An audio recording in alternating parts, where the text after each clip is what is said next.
Today we are starting our series for all parents and new educators and those who homeschool. We're talking about how children develop and how to support them this school year and every year so that they grow up to be resilient, healthy, happy, functional adults. Today's talk is all about moodiness. It's all about why do kids have those really difficult days? Why do they struggle and lash out and get moody? And how can we support them through that? So today's talk is all about why they get so moody and how can we support that socio-emotional development. So I'm Monique Carlisle. I'm founder of MC Squared Potential.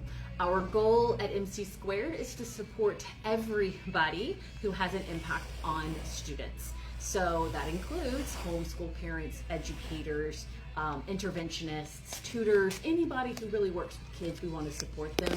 We do believe that we are all an educator, and our series is called Everyone's an Educator.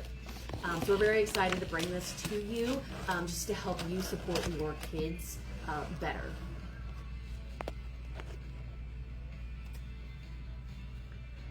So why do we need to discuss socio-emotional development? Well, a lot of research has been done on child development, and they've realized that children develop in stages, different points in their life. They're going through different motions. So you're going to notice if you've raised multiple children or raised a child through the teenage years, at different stages of their life, they were dealing with different things. The teenage years is all about friends and socialness and really getting out of the house.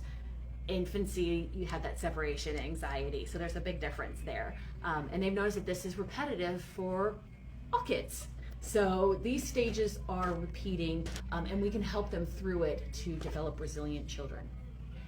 Another big reason we need to discuss socio-emotional development is because moodiness is normal. It's actually normal to go through good days and bad days, to have resistance to boundaries, to have emotional upsets and be unable to handle life at moments. As adults, we are like that, right? We got to reach out to a friend to talk about a situation. Our kids are dealing with the same things in their own ways. So by talking about the socio-emotional development and realizing that moodiness is normal, we can actually help our kids feel empowered to go through those motions in healthy ways. So what is socio-emotional development? Well, like the name sounds like, it is the social and emotional development of ourselves, of a person. And it encompasses the emotions, the social skills, the self-awareness, and the relationships that we develop with ourselves, with our immediate family and caregivers, as well as our peers. So all of that is wrapped up into socio-emotional development. What's really important to realize is socio-emotional development has a lifelong impact. As a child goes through each stage, and we'll see those stages in a moment, Erik Erikson did all of this research, and he realized that there's two parts to every stage. There's a positive part. The first one is trust versus distrust. There's a positive part, and then there's a negative part. So when supported and they work through the stage in a healthy way, they get those positive developments. And then that has a positive impact on their adult life. On the opposite side, if they go through a stage and they develop a negative outcome to that stage, that negative outcome actually impacts their adult life in a negative way, and then they have something to work through as an adult. So each stage can impact a child in a positive or a negative way. So we need to learn how to help them through every stage of life. So let's talk about the different stages. Erik Erikson did this research and talked about infancy and toddlerhood. And that's where children are learning trust versus distrust. Early childhood, they're beginning to take initiative, or they feel guilty about taking initiative. Middle childhood is all about industry versus inferiority. We're going to talk about what industry means for a middle schooler. And then, of course, you've got adolescence. puberty, and that's when they figure out their identity or they have role confusion. So we're going to go through each stage. So let's start with infancy and toddlerhood. So this happens between the ages of 0 and 3. So right when they're born, they're immediately experiencing the world, life, the people around them, all the way through about age 3. Now, every child will go through this stage on their own development. Some will exit the stage around 3. Others might take until age 4. Some might develop a little more maturely and exit before age 3. So this is just a ballpark. What they're dealing with here is learning about the key markers is separation anxiety. You will notice that infants don't like to be without their mothers. And that goes all the way back to the womb. They are familiar with their mother's voice. They come out, the first thing they smell is their mother or their father. Their first 6 inches are when they're nursing or bottle feeding from their mother or father. So that creates that bond, and there's some immediate separation anxiety where the child is a little concerned that their caretaker is gone. So that's a big marker of this stage. Some general strategies, and we'll talk about specific ones in a second, that you can help your child through these motions is to establish your routines and maintain consistent caregivers, whether that be you or a family member or a sibling. Whoever's going to be a constant in that child's life is really important to be a constant in that child's life. If you have a reputable babysitter, you don't want to change babysitters during this stage. The child's just not equipped to handle that change. So, what does it mean to trust or distrust, and what are the developments? When developed in a healthy way, a child who develops trust will develop that sense of trust with their caregivers. They know that that caregiver is going to provide responsive care, or their needs are going to be met. They have a sense of security, comfort. They know that the people who take care of them are reliable, that they're nurturing, that they're in good hands. What this does long term is they can take more risks because they know they have a safety net. On the other side, when a child has mistrust or distrust, this happens when there's neglectful care. So the baby cries and cries and cries because they need a diaper change and nobody changes them for hours. Or they're hungry and they don't get to nurse or to bottle feed within a respectable amount of time. Those kinds of needs aren't being met and the child feels neglected. Of course, they can't articulate this, but that's what's being built in their brains. They can't trust that life's going to be okay, that they're going to be taken care of. This develops insecurity and anxiety. They get worried. Where are the reliable people in my life? Where am I going to be fed? Am I going to be clean? Am I going to be taken care of? So we want to make sure that we're limiting that amount of negative, non-trusting behaviors with our children. What this does, it has an overall negative impact on the world. They actually start seeing the world as this dangerous place that they can't trust. They don't want to go out and meet new people. They don't want to go try new things. There's no trust that they have a safety net. They don't believe they have one. And this actually develops between 0 and 3. And of course, they're not going to articulate at 3 years old, I don't trust you. You will just see this in their mannerisms. So what can you do as a parent or educator of infants and early childhood, toddlerhood children? Provide that responsive care and be consistent. Make sure you support that bonding and attachment. The whole concept of let them cry is actually not helpful. If a child is crying between the ages of 0 and 3, there's often something wrong. It might be something small. They're scared. They heard a loud noise. Might be something significant. I need my diaper changed, or I dropped a block on my finger. But regardless, you want to make sure that you're supporting that bonding and attachment. At the same time, allowing and encouraging social interaction. You want to bring new people into their world slowly and with you right there. So that means you don't just drop them off with a new babysitter and then walk away. That's a new person. They don't trust this person. They need to see that you trust this person. So definitely allowing those social interactions and encouraging them and showing them that the world is a safe place. Using nonverbal communication, the smiles, the hugs, those kinds of things, showing warmth and affection. Providing that safe environment. So this is when they get to that 18 months, 2 years, and they start moving around their environment. Make sure it's safe. They can explore. You've probably seen or heard about separation anxiety, where you want to sit in one place, mom or dad, caregiver, and then let the child walk away. And you'll notice that if you do this consistently, they'll go a few feet and then run back. And then they'll go a little bit further and then run back. And then go a little further and then run back. So just by sitting in, say, a corner of the playroom, encourages the child to explore the world, knowing there's a safe place to return to. So providing that safe environment where they can explore and return to you, to continue solidifying that trust is really important. And so encouraging that exploration.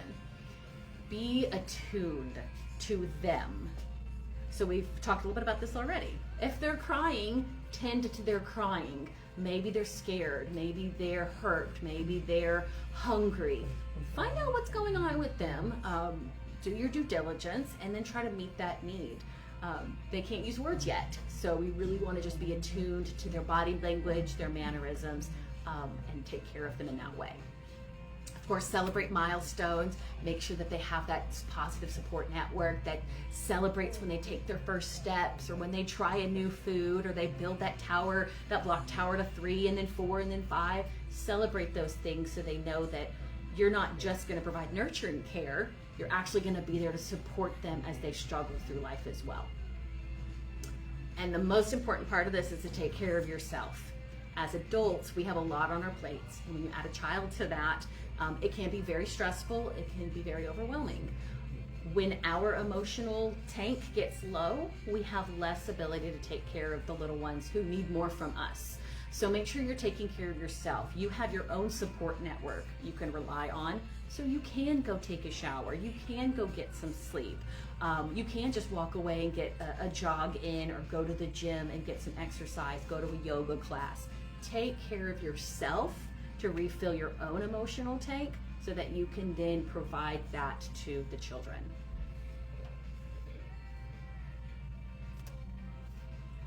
So our next stage is early childhood. This is going to be age 3 to 6 years old. And at this stage, they're working on initiative versus guilt.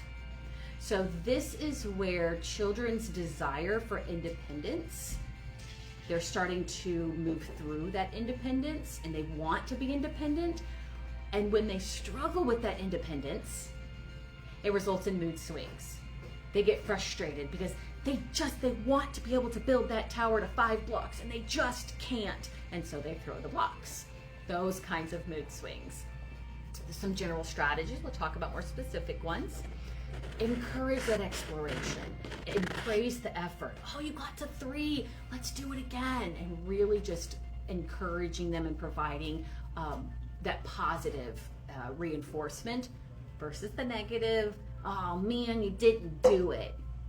It doesn't sound negative, but it really is. Try it again is more positive than you didn't do it. So just kind of shifting the narrative when we talk to our kids can be very, very powerful. Looks like my slides went out of order. I apologize. Hold on 1 second. Okay, we need to go forward 1. Okay, they're just out of order. We'll go back to middle childhood in just a second. We'll finish talking about early childhood first. So, initiative versus guilt. Initiative is where the child is taking initiative, literally heading out, exploring the environment. They're asserting their independence. This may look like that's my toy, or this is my turn. And so we want them to do this. We want them to take ownership of their independence and start, I don't want to use the word demanding, but asserting themselves in a positive way. They're building curiosity. trying new things. They're building that sense of competence and accomplishment. So this is where you're going to see a lot of, I want to do it by myself. Let me set the table. Let me unload the dishwasher. I can sweep by myself. I'm a big proponent of chores. Children should be doing age-appropriate chores. There's actually a seminar coming up in a few weeks all about that and its powerful impact on children's development. So please do return for that in a few weeks. So that's initiative. When a child feels guilty or they're essentially attacked for taking initiative, then we get guilt. So guilt is that criticism for attempting. The child wants to pour their own milk and they spill. Ugh, you made a mess, and you're angry at the child for trying to pour their own glass of milk. A strategy for this, by the way, is to fill a little pitcher. It can be a small cup, a plastic cup with juice, and let them pour from that larger cup into a smaller cup. So they're doing it, but if they were to make a mess, it's not a huge mess. So giving them an age-appropriate task to encourage that independence instead of criticizing when they fail at a task that's just too big for them. When you have strict control of their actions, you can only play with this toy at this time. Oh, you can't play with that right now. That kind of strict control, don't touch that, that's mommy's. If it's not appropriate for the child to play with, it needs to be out of their reach, out of the room. Make your home a child-safe environment, especially at this age. They develop a fear of wrongdoing, and then they'll stop taking initiative because they think every time they try, someone's gonna yell at them, someone's gonna criticize them, they're gonna feel bad just for trying to be independent. And then they end up being very hesitant or just not trying at all. We call this learned helplessness. They just throw up their hands. You see this in grade school a lot where they don't want to try because they don't want to be wrong. So we definitely want to build that initiative versus the guilt. So how can we do that? So the first way is to encourage exploration. So you'll notice that in the 0 to 3 age and in the 3 to 6, it's all about exploring the world, learning what it is and how they are in it. You want to offer those age-appropriate choices. Okay, so we've talked about that. You wouldn't give a 5-year-old the task of putting glass dishes on the top shelf of the cabinet. One strategy is to move your dishes from the top cabinet to the bottom cabinets. If you want your child at 5 or 6 years old to set the table or unload the dishwasher, put the dishes where they can reach them. Just make it age appropriate. Maybe they just unload the bottom or sort the silverware. Those are all appropriate tasks. Yes, I'm a big proponent of chores. Acknowledge their efforts. So make sure they know that you support them for every initiative that they do take. Even if it ends up not working out, we're going to praise them for just trying. That's what this stage is all about, trying new things. When they get upset that they didn't do it right, we want to validate that and then turn it around and have that growth mindset, that positive encouragement. And then when they're proud about it, let them be proud about it. You must be so proud of yourself. Something I did learn from a great friend of mine is shifting your narrative from I'm proud of you to you should be proud of yourself. We want to put that ownership on the child. They need to be proud of themselves regardless of what anybody else says. That builds a strong sense of identity and resilience to peer pressure in their adolescence. So you must be proud of yourself. You did a great job. That looks beautiful. Those kinds of things. Of course, support imaginative play. Let them explore new concepts through make-believe and pretend play. Bring in some friends and let them have those social interactions and let them pretend to order food at McDonald's or go grocery shopping or be on a baseball team or be the princess and the dragon or whatever they're going to do. Let them have initiative in those creative ideas and just support that. Encourage questions. So when they're working through new things, they're gonna have questions. How do I do this? Why do I need to do this? What happens next? You want to encourage those questions with an open mind and really promote that self-efficacy let me show you, let's do it together, so that you're building their initiative together. You definitely want to avoid overprotection. This is, the child tries to pick up 2 plates from the dishwasher, but it's too heavy, and you see them struggling. Instead of taking both plates and doing it, take 1 plate, or give them a smaller plate in exchange so they have a more appropriate task ahead of them. And that way they're still accomplishing the task and you're not removing it from them. Overprotection can also look like, don't touch that, don't try that, that's too high for you. I see this on playgrounds. Don't climb those stairs. If you're worried about your child climbing stairs that aren't appropriate to them, stand near them. Go stand near the stairs. Maybe hold their hand so you're supporting them and letting them try new things. Something I learned while I was an educator is most children, will not try a task they don't feel confident in. They'll get up to the point and then back off. You'll see this at the swimming pool. Somebody wants to dive off the diving board and they stand there and they're not ready. So they turn around and leave. We need to support that. It's okay if they're not ready. They at least got to that point. They took the initiative to go out there on the diving board, and then they're going to come back, and when they feel a bit stronger, they'll go out there and maybe jump next time. So we want to support without overprotecting and saying, no, you can't go on the diving board, or no, you can't climb to the top of the jungle gym. Let them climb as high as they can. If you're really concerned, stand nearby, have a hand on them. Put them in a helmet if you don't want them to fall. Those kinds of things. You can be protective without being overprotective. And of course, celebrating the independence. If last week they climbed to the 2nd rung of the jungle gym and today they did the 3rd. Wow, you climbed to the 3rd one. You've gotten so brave. Something like that. Model that positive behavior yourself as well. Don't criticize yourself for not being successful. Have that growth mindset. Don't criticize yourself out loud, and take initiative yourself. Try new things. That looks challenging. I'm gonna try that. Let's try a new recipe. Let's try a new game. Let's all of those things. And so you can actually model yourself taking initiative and trying new things with your children.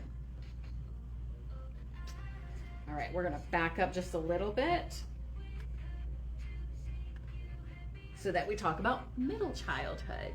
So middle childhood, we're getting to the 6 to 12 years old. So this is grade school through pre-puberty. In this stage, children are developing industry versus inferiority. And we're going to define industry. So this is all about social comparisons and school challenges. And so as they start feeling peer pressure and as they start seeing peers different than them, somebody's better at math or better at basketball, they're going to start comparing, and they have to struggle with, am I less than because I'm not like them? Or am I equal even though they're different? Or am I better than them in something? So they're going to start doing that peer comparison. And then there's going to be a lot of challenges with school. They're going to struggle through academics in some form or fashion. Even if they're really good in science, they might really struggle with reading or math or music or PE. There could be something that they're going to be challenged with in their school. So some general strategies is provide those opportunities for success and encourage their initiative so that they can feel that industry, and fostering that growth mindset.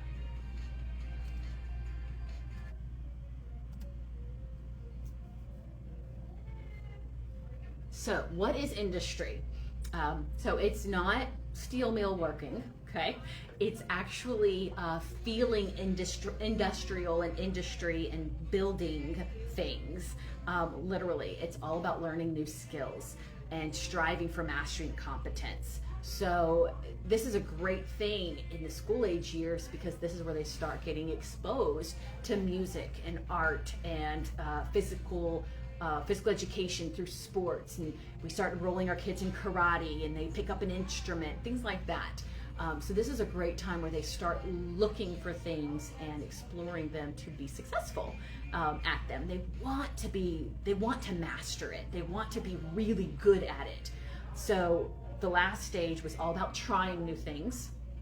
This stage is all about mastering new things. So their focus, their goal has changed. It's not about just starting new things. It's actually about finishing them and getting to a point where they're proud of what they're producing.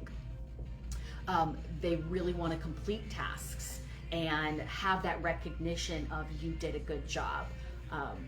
We'll talk all about what praise looks like and positive encouragement beyond you did a good job at a later talk. So definitely come back for that one. We are developing that sense of pride in their accomplishments, where they can feel good about what they're doing. That's industry. Inferiority is when they don't get to feel that success. So they're experiencing failure.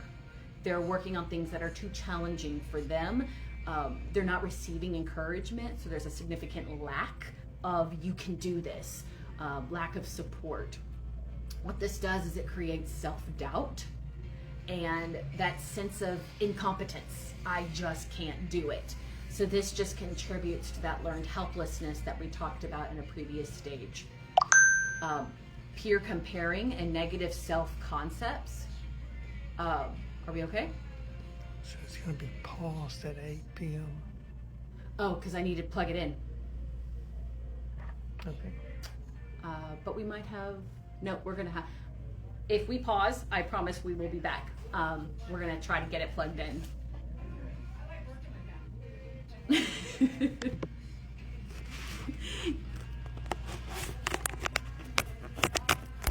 just keep talking. Okay, so inferiority, we were talking all about that. So we were talking about peers and that peer comparison piece.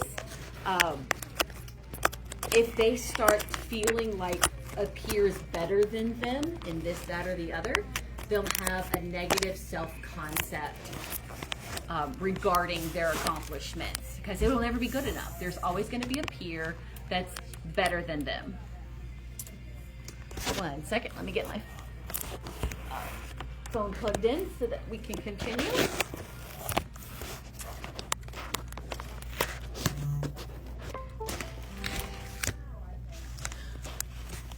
So this is where peer pressure actually comes into play a lot, and bullying comes into play.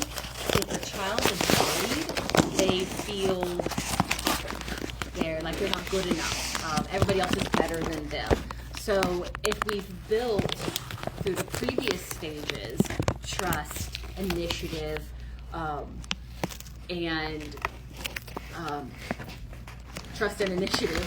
then when they get to this point and they start having those bullies, they can rely on their support network. They can run home and know that they're going to be nurtured, cared for, and be able to work through that. It's really, really important.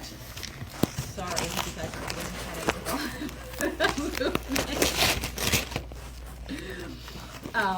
So we definitely want to encourage the industry, try new things, get better at them, persevere, versus the inferiority of not being good enough. So what can we do? Definitely want to encourage effort and persistence. I can tell now. So we're going to encourage effort and persistence. Don't tell them and about the blue tape tripod. Celebrate. You should see this Jimmy rigged tripod that we've made. On a blue tape. So, okay. Celebrate their progress. So sports is a great example. They're learning a new kick in soccer, and they need to kick it into the goal from a certain point on the field. And they've tried and they've tried and they've tried. They keep persevering, and every time they go out there to practice again, we compliment them on that. You practiced for 30 minutes today. That's awesome. I saw it get so close to the goal. So encouraging that, celebrating their practice.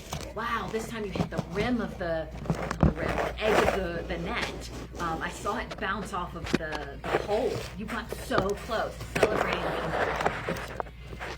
If you could have physical things to show, say art, their first self-portrait, and then you have one 6 months later, you can see a significant difference. You can celebrate that progress and look, wow, these eyes are drawn so differently. They're so much more realistic now. celebrating that progress and helping them see it too, so they know they're moving in the right direction towards mastery. We want to provide opportunities for success.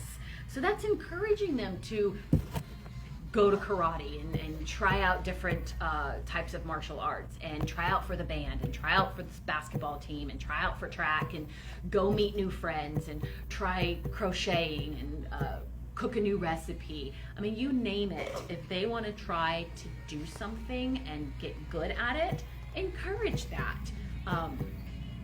I don't support encouraging them to learn skydiving. They need to wait, but within reason, of course. These children are 6 to 12. So as you're providing those opportunities and you're giving that support and guidance, you definitely want to avoid being overly critical. It's okay to acknowledge non-success. There's nothing wrong with saying, didn't make it this time. This is the point where you can start having a little bit more honest conversations, especially as they get a little older. What can we do next time to improve? How can I support you without calling names, even inadvertently? Man, you know, I don't know if you're ever gonna be able to play soccer in college. That's really critical, you know, we don't know that yet. Or wow, you're not the next Picasso for sure. That's just overly critical. Maybe you should just give up. I'm not sure if you're ever gonna master that shot, that swing, that stroke, whatever it is. That's very critical and just tears them apart. And we don't want that. Encouraging you to find the positive in the progress. Promoting that growth mindset of, we'll get it next time, and what can we do to improve, and how can I help you? Providing that safe environment. This goes back to the trust that we build from 0 to 3. They need that safe environment because they're going to be critical of themselves. They're going to try for mastery and they're going to fail. They just will. Just like when we try something new, we don't always get it right the first couple of times. They're going to go through the same thing. They need a safety net to run to and say, I'm so frustrated. I don't think I'll ever make that basketball shot, or I don't think I'll ever get eyes right on my artwork. They need a safety net to go and cry to, and then we want to be able to hold them and say, I hear you. That's really frustrating. What can we do together? Can we look up a class on YouTube? Can we find a fellow, person who is really good at eyes? Can we learn from them? What can we do together? And then modeling that resilience yourself is really important. So taking care of yourself and making sure you're being a good role model. You're going to run into challenges. Your cookie recipe is not going to come out right, or you're working on this project for work and the design elements just don't fit right, or you're writing a report and the words just aren't coming out right. When you run into a challenge and you're trying to master something, acknowledge that and be honest about it. I'm really struggling with this email. I just can't find the right words. I'm going to take a break and come back in 5 minutes. I'm going to get some water. Even if you're just talking to yourself, just modeling that out loud, the kids are going to hear it. They're very perceptive. So modeling that resilience is really important. All right, the final piece is adolescence, identity versus role confusion. Now, I put 12 to 18, but please be aware that adolescence can extend until a person has solidified their identity. That could be well into adulthood. Let me emphasize, well into adulthood. So we're only going to talk about children. This is the stage where you have middle school and high school kids. This is a really tough time for kids. This is puberty. So you've got hormonal changes. So they're not used to that. They've been stable up until this point, and all of a sudden, boys are getting more testosterone, girls are getting more estrogen. There's all sorts of things happening inside their bodies and inside their brains.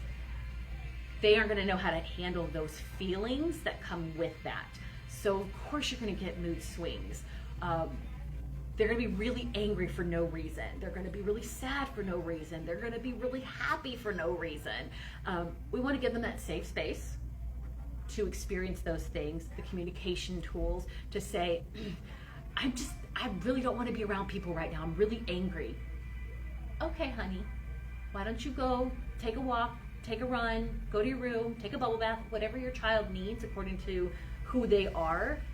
Let them detox. We don't need to come up against them and say, well, what's wrong? Why are you angry? They might not even know. It's just a hormonal thing. So giving them a safe space to experience that in a healthy way and have those coping mechanisms is super, super important. And then you've got peer influences as well. So peer pressure really kicks it up a notch in middle school and high school. And so does peer bullying. So peer pressure can look like peer bullying. Their friends want them to do certain things, act a certain way, try certain things. And the child has to figure out, who am I? What makes me a person? And do I fit in with what my friend is asking me to do? That's identity. So what can you do? Active listening, respecting their autonomy. They want to be independent. They want to separate from the parental unit, and having that open communication. So you can talk to me about anything. We're not going to judge or yell or be overly critical. It's really, really important. So let's talk a little bit more about what is identity. This is where our adolescents are building that sense of self-awareness and self-identity. What are their values? What are their interests? What are their beliefs? What are their life goals? This is the ideal time to try new things. Maybe they've done karate since 3 years old, and now they want to get into piano, or now they want to get into choir, or now they want to get into basketball, or sewing, or whatever it is that they want. Building that sense of values and interests, this is the time to explore. And so, yeah, they're exploring roles and their ideologies and identities. If your family was raised religious, if you're raising your family in a specific religion or set of values and beliefs, this is a time that some children, not all, come up against that and they start resisting it. Why do we believe this way? And is there a better way to believe? And do I even believe that? Those are normal questions, and there's nothing wrong with them, and we don't need to take offense that we've raised our kids wrong, or that we're heading them in the wrong direction, or they're going to be lost. Having that open communication, let them read about different religions and values and beliefs, and let them form their own identity.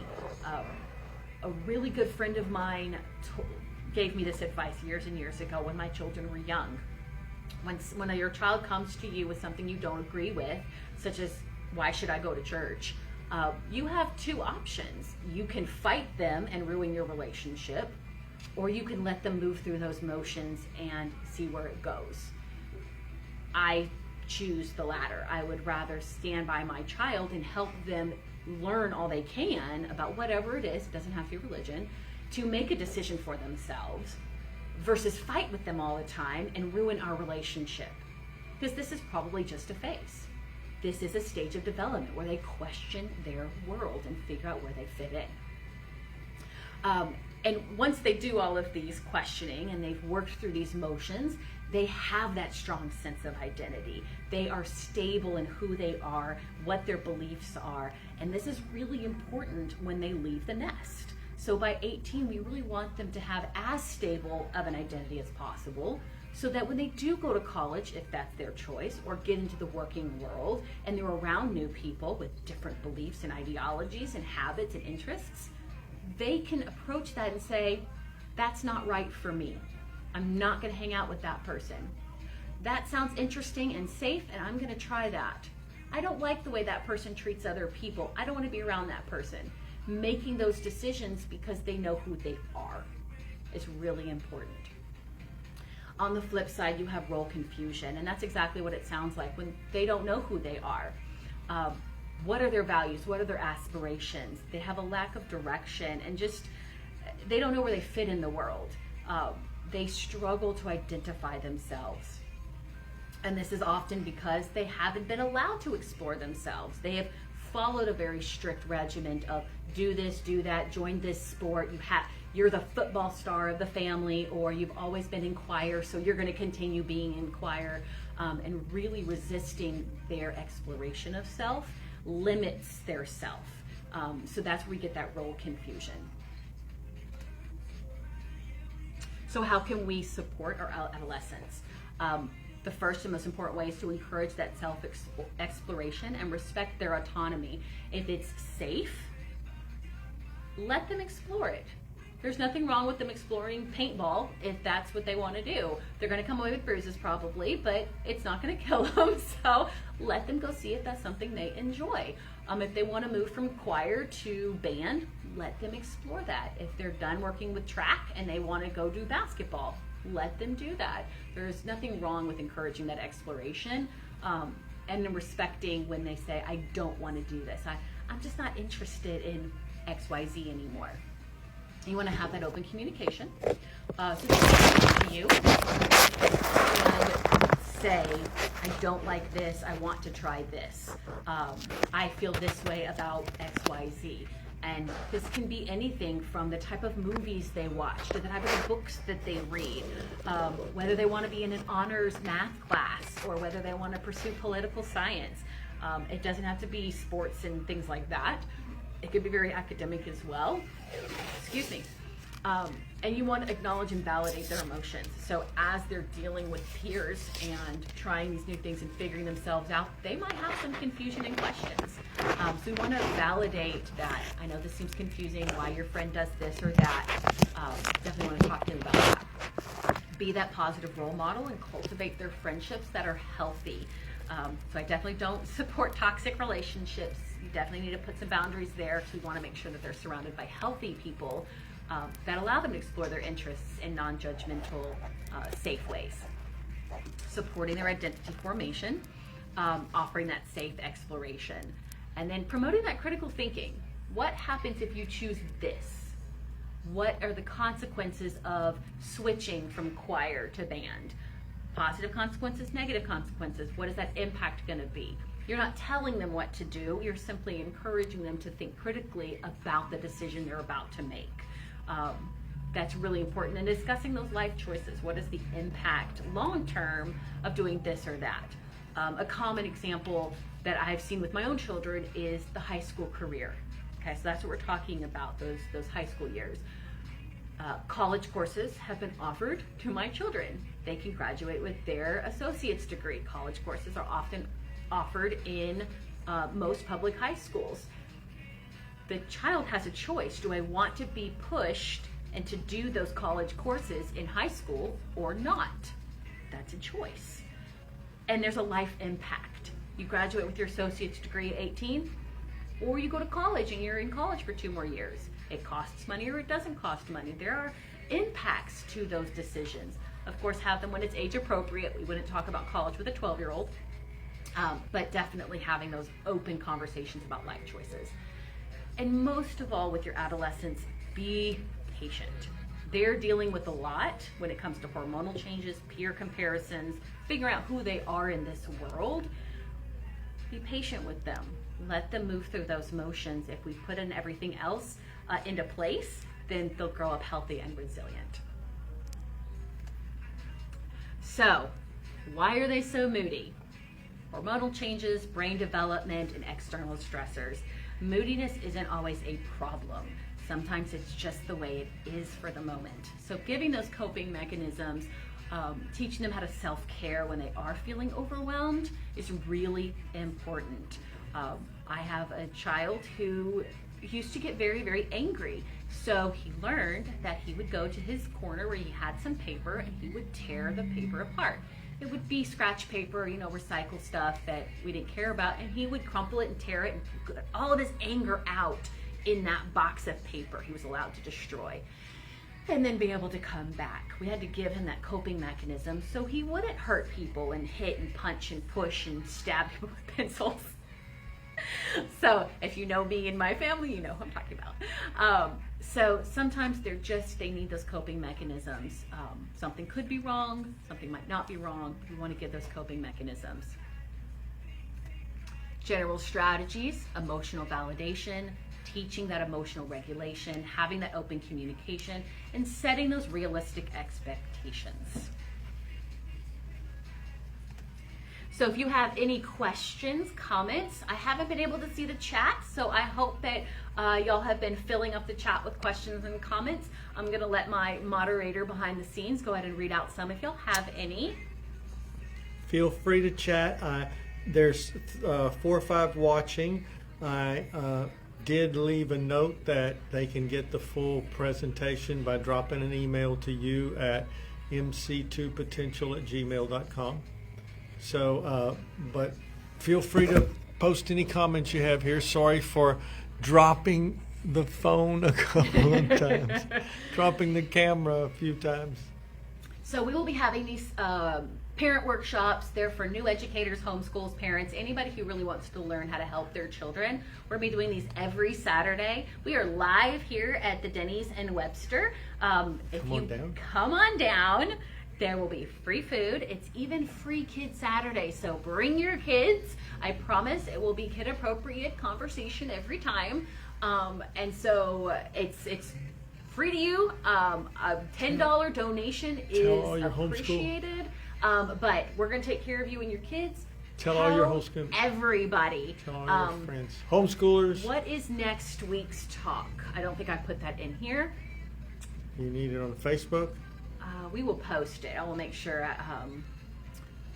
Is it already on Facebook? It is. Let me pull it up on my website real quick so that the website with all the events, you can RSVP on Facebook, or you can RSVP on the website, mc2potential.com. Stick with us for just a minute longer. Oh, you are connected to the internet. Okay.